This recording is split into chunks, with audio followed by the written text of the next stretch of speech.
శ్రీమాత్రే నమ. జయ గురు దత్తాత్రేయ నమ.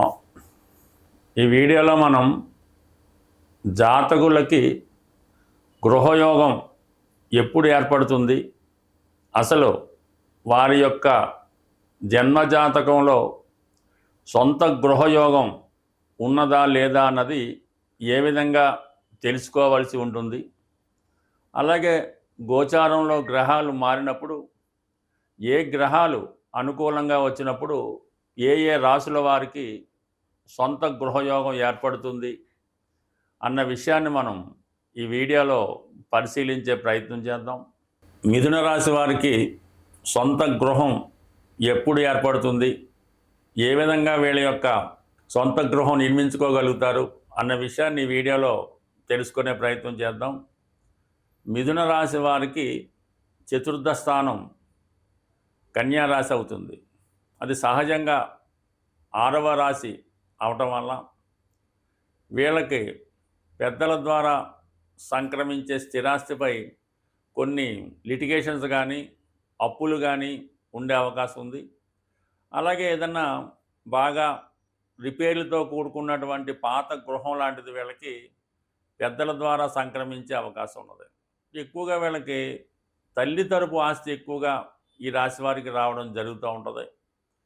అలాగే ముఖ్యంగా ఈ రాశ్యాధిపతి అంటే మిథున రాశికి ఏదైతే అధిపతి బుధుడవుతున్నాడో అది చతుర్థ స్థానంలో ఉచ్చ స్థానంలో పొందడం వల్ల, అంటే వీళ్ళు పుట్టిన స్థాయి కన్నా, అంటే వీళ్ళు ఒక సాధారణ కుటుంబంలో జన్మించి వాళ్ళకి ఏదో ఒక సాధారణ పెంకుటిల్లు లాంటి గృహం ఉందనుకుందాం. అయితే వీళ్ళు దానికన్నా బాగా పెద్దదైనటువంటి గృహాన్ని ఏర్పాటు చేసుకోవడం జరుగుతూ ఉంటుంది. వీళ్ళు ఒక పెద్ద స్థిరాస్తి ఉన్నటువంటి కుటుంబంలో జన్మించినప్పటికీ కూడా దానికి మించి, అంటే వాళ్ళు పుట్టినప్పుడు ఆస్తి ఏ విధంగా ఉంటుంది, ఒక పెద్ద బంగ్లా అయితే ఇంకా పెద్దది వీళ్ళు నిర్మించుకునే అవకాశం ఉంది. అంటే పుట్టిన స్థాయి కన్నా ఉన్నత స్థాయికి సంపాదించినటువంటి గృహంలో వీళ్ళు సొంతంగా స్థిరాస్తి సంపాదించుకునే అవకాశం ఉంది. అలాగే వీళ్ళు కంపల్సరిగా ఏదైనా స్థిరాస్తి కొనుక్కున్నప్పుడు కానీ ఇల్లు కట్టుకున్నప్పుడు కానీ కొంత రుణం చేయవలసి ఉంటుంది. అంటే కొంత అప్పు చేసి దాంతో ఇల్లు నిర్మించుకుంటారు. మరి కొంతమందికి వాళ్ళు భార్య సహకారంతో కానీ భార్య తల్లిదండ్రులు అత్తమామల సహకారంతో కానీ సొంత గృహయోగం ఏర్పడే అవకాశం ఉంది. ఏదైనా వీళ్ళకు ఉన్నటువంటి ఆస్తి మీద ఏదో ఒక అప్పు రుణం అలాంటిది ఉండే అవకాశం ఉంది. అది ఈ మధ్యకాలంలో ఎక్కువగా గవర్నమెంట్ లోన్ కానీ వాళ్ళు అత్తమామల సహాయంతో ఇల్లు నిర్మించుకోవడం జరుగుతూ ఉంటుంది. ఇది సాధారణంగా వీళ్ళు బాగా వ్యాపార కేంద్రం లాంటి ఇంచుమించుగా ఒక అటువంటి ప్రాంతంలో గృహ నిర్మాణం చేసుకుంటూ ఉంటారు. మామూలుగా గ్రామీణ ప్రాంతాల్లో అయితే వాళ్ళ ప్రాంతంలో బాగా రద్దీగా ఉన్నటువంటి ప్రాంతం అంటే వాళ్ళకి జిల్లా హెడ్ క్వార్టర్స్ అనుకుందాం, అందులో బాగా బిజీగా ఉన్న ప్రాంతంలో సొంత గృహం ఏర్పడే అవకాశం ఉంది.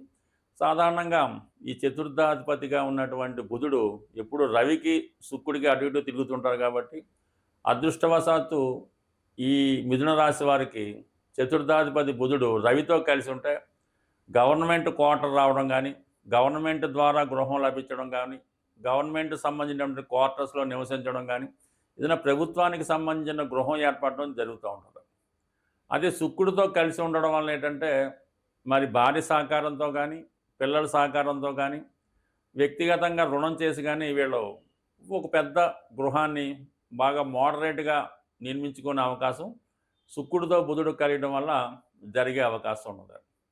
అదే మరి ఈ బుధుడు గురుగ్రహంతో చూసినప్పుడు ఒక మంచి గ్రంథాలయం లాంటి ఒక దేవాలయాలకి దగ్గరగా ఉన్నటువంటి మంచి ఎడ్యుకేషన్ సెంటర్లో సిటీలో సొంత గృహం ఏర్పడే అవకాశం ఉంది. ఇండిపెండెంట్ హౌస్ లాంటిది ఉండడం జరుగుతూ ఉంటుంది. గురువు సాధారణంగా చూసినప్పుడు దాన్ని ఎక్స్పెండ్ చేస్తూ ఉంటాడు, వారికి ఉన్న యోగాన్ని బాగా పెంచుతూ ఉంటాడు. అదే రాహు చూసినప్పుడు రాహు కలిసి ఉన్న చతుర్థంలో రాహు ఉన్నందుకంటే చతుర్థంలో ఈ కన్యా రాశిలో రాహు ఉచ్చి పొందుతుంటాడు, అక్కడ బుధుడు ఉన్నప్పుడు చుట్టూ సెక్యూరిటీ ఉంటుంది. అటువంటి గృహంలో వీళ్ళు నిర్మించుకునే అవకాశం ఉందండి. వీళ్ళు సాధారణంగా ఉన్నప్పుడు కూడా ఏదో ఒక మంచి డిగ్నిఫైడ్ ఉద్యోగంలో ఉండడం వల్ల కానీ, ఏదో ఒక పారిశ్రామికవేత్తగానో బాగా ధనం సంపాదించడం వల్ల వీళ్ళ ఇంట్లో సెక్యూరిటీ గార్డులు అంటే మెయిన్ గేట్ దగ్గర ఉండొచ్చు, చుట్టుపక్కల ఉండొచ్చు, లేదంటే ఇప్పుడున్నటువంటి ఈ బాక్సర్ లాంటిది ఏర్పాటు చేసుకొని ఆ గృహాన్ని సెక్యూరిటీగా ఉన్నటువంటి గృహం ఈ రాహు ప్రభావం వలన చతుర్థ భావంలో రాహు ఉన్న, అలాగే బుధుడు రాహుతో కలిసి ఉన్న అటువంటి గృహం ఏర్పడే అవకాశం ఉన్నది. అదే బుధుడు కేతువుతో కలిసి ఉంటే ఓపెన్ హౌస్ అన్నమాట. అంటే ఎవరన్నా రావచ్చు, ఎవరన్నా పోవచ్చు. ఒక ఆశ్రమంలాగా, ఒక ప్రశాంతమైన కేంద్రంలాగా, ఒక ఆధ్యాత్మిక కేంద్రంలాగా అందరినీ ఆహ్వానిస్తుంటారు. అక్కడ నిరంతరం ఏదో పుణ్య కార్యక్రమాలు జరిగే అవకాశాలు ఉన్నాయి.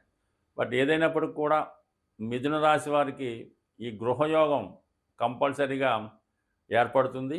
అయితే ఎప్పుడు వీళ్ళు రుణం కొన్నా కంపల్సరీగా ఎవరో ఒకరు ఆర్థిక సహకారంతో కానీ, ప్రభుత్వ సహకారంతో కానీ కొనడం జరుగుతుంది. స్వస్తి. సొంత గృహం ఏర్పడాలంటే మరి పరిహారం అన్నది ప్రతిదానికి కూడా పరిహారం అన్నది మన శాస్త్రాల్లో చెప్పడం జరుగుతుంది.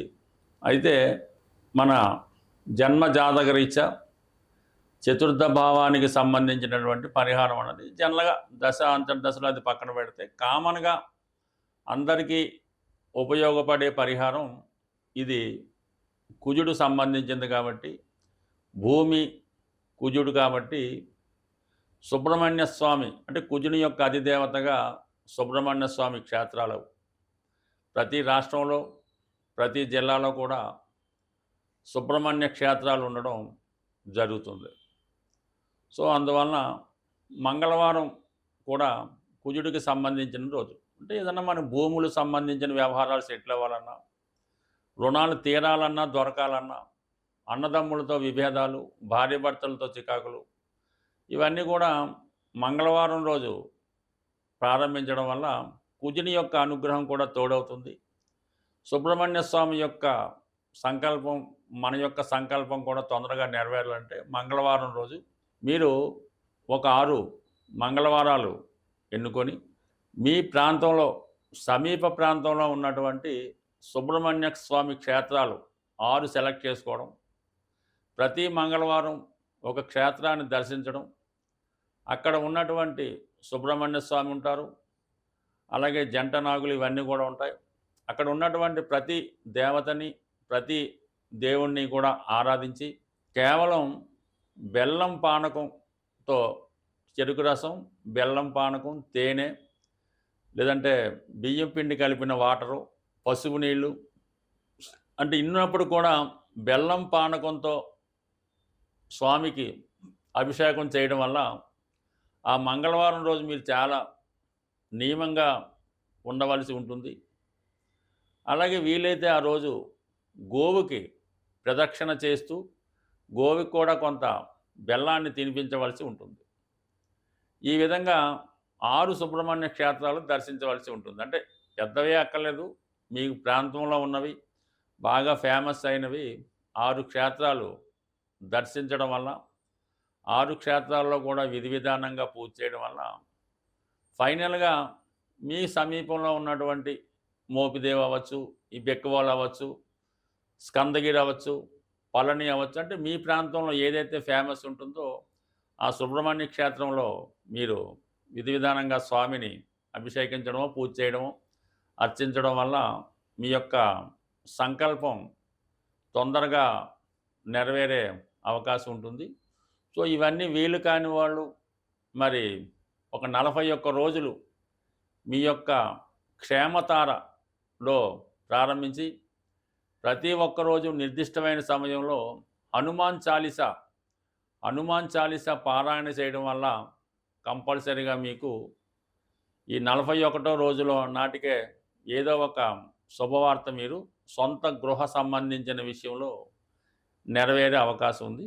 అంటే ఏదైనా మనం పని ప్రారంభించేటప్పుడు తారాబలం కూడా ఇంపార్టెంట్గా చూసుకోవాల్సి ఉంటుంది. అది సాధన తార కొన్నింటికి, క్షేమతార కొన్నింటికి, ఈ విధంగా తారాబలాన్ని ఎన్నుకొని మనం ఈ యొక్క ప్రక్రియ ప్రారంభించినప్పుడు కంపల్సరీగా మీ యొక్క సొంత గృహం నెరవేరుతుంది. బట్ ఏదేమైనా సొంత గృహం నెరవేరాలంటే ముందు మీరు నివసిస్తున్నటువంటి గృహం వాస్తుపరంగా ఎటువంటి దోషం లేకుండా ఉండాలి. మీరు అద్దెకున్న ఎవరింట్లో ఉన్నా దాన్నే సొంత గృహంగా భావించి ఆ గృహాన్ని పరిశుభ్రంగా ఉంచడం, పాత వస్తువులు లేకుండా, బూజులు పట్టకుండా, చెదలు పట్టకుండా, ఇరిగిపోయినవి లేకుండా చక్కగా నీట్గా ఉంచడం వలన అది మీకు ఇమీడియట్గా ఒక కొత్త సొంత గృహాన్ని ఏర్పాటు చేయడం జరుగుతూ ఉంటుంది. అంటే మనం చూడగానే ఒక ఇంటి చూసినప్పుడు ఇది మీకు అద్దిల్లో ఉంటున్నారో సొంత ఇల్లులో ఉన్నారో అర్థమైపోతూ ఉంటుంది. అందువల్ల మీరు అద్దింట్లో ఉన్న సొంత ఇల్లులాగా దాన్ని పవిత్రంగా చూస్తే మీకు ఆ అమ్మవారి కృపతో సొంత గృహం ఏర్పడే అవకాశం ఉంటుంది. స్వస్తి.